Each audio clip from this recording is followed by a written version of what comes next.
sellers. Today, it's all about you. Let's talk about getting your house on the market right after this.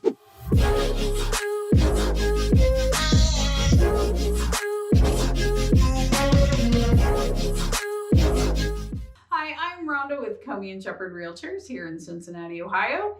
And there's lots of things floating around out there, lots of misconceptions about what buyers are looking for, what we need to do, don't need to do to get our house ready for market in this current market. So let's just dive in and see what happens. So first off, I will tell you that yes, it's a seller's market. It's super hot. I don't care what part of town you're in right now. If you have a house to sell, there's probably 30 people who want it.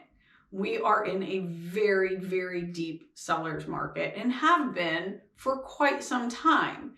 And I don't really foresee this housing shortage going away in the near future. I had a builder tell me that they really thought this could last about 10 years. I had a lender tell me that they felt the shortage could go on 5 to 10 years.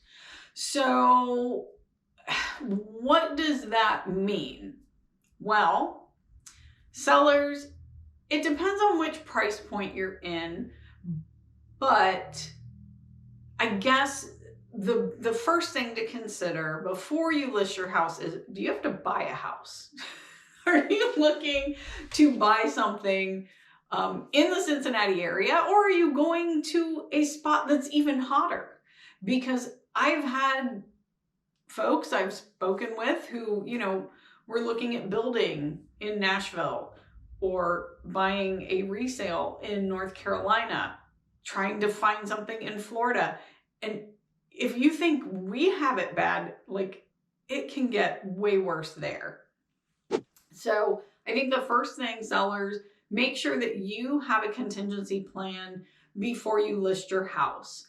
If you have an extra house, like a lake house or a beachfront condo, or just an extra house that you can live in while you build or search for a house, that's great. Do that. Allow yourself the ability to get yours cleaned up, sold, and then take that money and invest it in something else. But if you can't do that, we definitely want to find the thing you're looking for, or you need to be okay moving in with family, moving in with friends, renting an apartment once you sell. For a lot of people, though, they do have a lot of equity in their homes, so they are able to buy and then sell, or do it simultaneously because they can get a loan. They are approved to purchase without selling. Here's just a couple of misconceptions that I think people have, which is, hey, I see that thing down the street that is kind of similar to ours, but it's not exactly the same. And oh my goodness, it just looks hideous. Mine is so much better.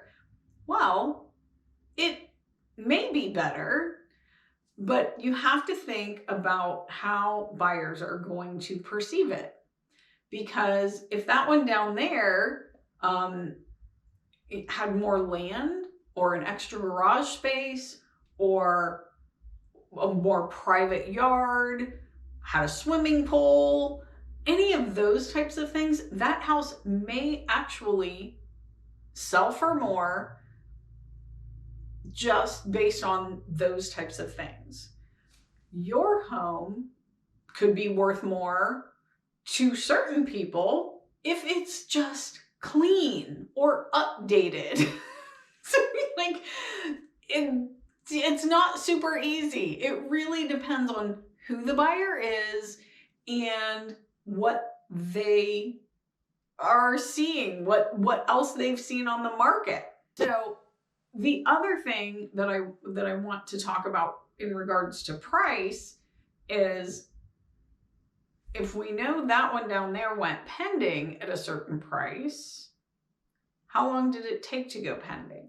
But for some sellers, like if they're out of town or they're in a divorce situation, or they had tried to sell it previously and it didn't sell, well, now they're just like, I just want it gone. I'm done. I don't want to deal with it anymore. Could we just get a solid offer and let's just accept that? So we want to always know as much as we can about what happened with that property. Did it go into multiple offers? Was it a divorce situation? Was it they just couldn't make the payments and so it was really rough? It was going to go into foreclosure. There's a lot of information we need to get before we just make assumptions. The other thing I want you to know is, yes, you could probably, if your house is, nice at all, you've maintained it, you could probably just run out of the house and grab your coat and put your coffee cup in the sink or whatever, and it's probably going to show just fine. But if you take time to bring in a professional cleaner, you have someone just kind of look and help you determine, hey, let's get a few less things in the house. It looks a little cluttered, maybe move this furniture somewhere else, maybe do X, Y, and Z. It's just going to put you in a better position. It could mean the difference between one offer that's good or okay at your asking price, or maybe a little over, versus, multiple people that give you offers. And for my sellers, I always want to get them the best offer, the offer that gives them the occupancy they want, the offer that gives them the closing date that they want, the offer that doesn't have a bunch of seller paid this and that in it.